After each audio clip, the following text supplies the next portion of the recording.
रमज़ान के महीने में रोज़ा रखने का तरीक़ा दर्ज झैल है। सहरी का वक्त फजर के पहले होता है, इसलिए सहरी को जितनी देर से खाने की कोशिश करें इतना अच्छा है।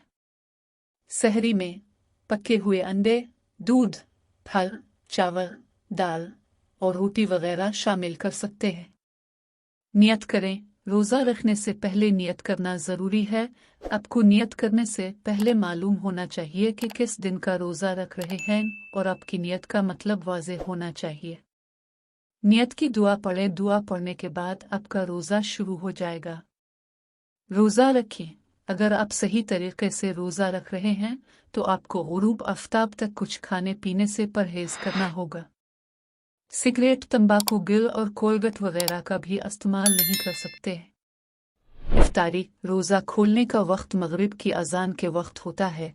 इफ्तारी के वक्त खजूर, शरबत और कुछ फल खा लें और मगरिब की नमाज के कुछ देर बाद कुछ खाना चाहिए तो खा सकते हैं।